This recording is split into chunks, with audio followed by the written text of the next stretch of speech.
What? Another space hawk? How does hawks even breathe in space? What's it doing here? Shouldn't it be dead? Oh, how do they breathe? They keep coming in. Hang on. How am I breathing? It just smashed through the window.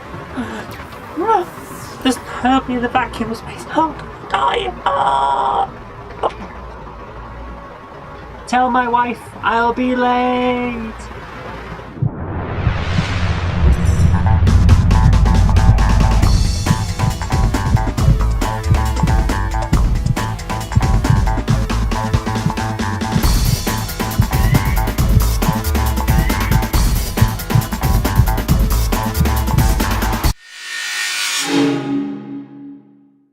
After last time's mega review of the Roland series, I wanted to take on something a little bit smaller and more easy to digest today. That's why I've decided to talk to you about the first computer game that I ever played. Now, sure, I'd given the old Pong consoles a try thanks to my parents' Binatone machine before this, but when it comes to computer gaming as we know and love it now, the first game I ever saw was on my trusty Amstrad CPC 464. I came home from school one afternoon to see a shiny new CPC 464 with a green screen monitor sat on the kitchen table, all ready to use. It was running Simon, a very basic game that doesn't work very well on the green screen because of its heavy reliance on colours. My sister played it for a few turns because my parents really liked the idea of using this computer as an educational tool, but when it was my turn, my heart was set on something else. You see, while she had been playing Simon, I had been looking at this. There was something about this cover image that had captured my attention. I don't know whether it was the fact that the idea of a giant hawk in space was cool, or whether it was just that I was really into anything to do with space. I mean, hell, I was 4, and it was the 80s, of course I was into space. But I insisted that I wanted to play Space Hawks instead of Simon. Now, my mother wasn't happy that I wasn't interested in the game that they'd chosen, but loaded Space Hawks up anyway. Never has a couple of minutes load time gone so slowly. I mean, it's nothing to me now. Hell, some of these load times are actually smaller than the download time for an Xbox Live update. Maybe I've just got more patient, or maybe, since I'm now pushing 40, these small amounts of time take up less of my life and therefore feel less significant than when I was 4 years old. I don't know. What I do know is that from the moment I heard this bleepy rendition of the Star Wars theme tune on the title screen, I was hooked. I had never seen something look or sound so cool.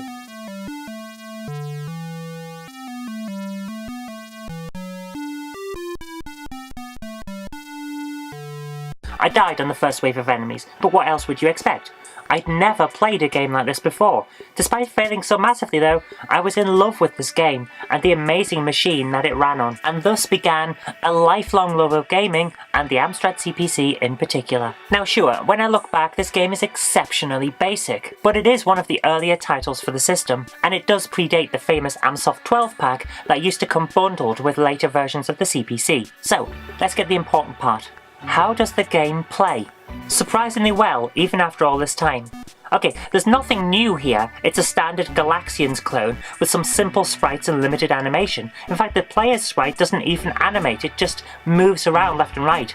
It's just the enemies that are animated. If you hit, you disintegrate in lovely flashing colours. It's quite a nice effect, which shows off the CPC's bright Mode 0 graphics rather well. There is a noticeable amount of slowdown, however, when a lot is going on, and with some of the waves it's surprisingly challenging. You can beat the whole game in about 5 minutes if you know what you're doing, or if you're like me and you apparently suck at these games, you can play it for hours and not get past level 4. Speaking of sucking, don't get hit by the debris when you shoot an enemy. Every time you shoot one of the enemies that's still in its wave, its central portion will drop down the screen, travelling in the same direction that the enemy was going at the time. If you're hit by this, you lose a life, so stay focused. This is often the reason you'll die in this game, because it's very easy to get trapped in a corner by falling debris. Well, that and being hit by one of the enemies that breaks ranks and swarms at you. Shoot those for extra points, and don't worry, because if you hit an enemy as it flies down the screen, it will disappear rather than leaving its central husk to fly at you like a missile. When you reach 10,000 points, or multiples thereof, you'll hear a ding. That's the game telling you that you've got an extra life. You'll probably need it, especially since you can only have one set of missiles on screen at once, which severely cuts back your rate of fire. If you miss an enemy and there are swarms nearby, chances are you'll lose that extra life very quickly. There are 7 waves of enemies in total, each one made up of a different type of animated sprite. Sometimes these are cool to look at, like the Space Hawks in the first wave, or the weird animated alien bears in the second wave, but sometimes they just look dull and uninventive, like the weird wiggly lines in Phase 4, or the weird box things in Phase 5. It's quite a mixed bag. There's also an asteroid that starts bouncing around the screen from Wave 4 onward. Don't shoot it, or it will split into 4 smaller asteroids and bounce around even faster. It's really annoying, so try to keep out of its way. There is also this difficulty selector, which is confusingly called a level select. Remember that the enemies come in waves, not levels, so you don't get to skip ahead and practice levels that you can't beat, which is what I thought it was for. Instead, you get assaulted by more difficult enemies from the start of the game, so watch out for that. It's also worth noting that the asteroid appears from Wave 1 onward at higher difficulties, just in case the game wasn't tricky enough already.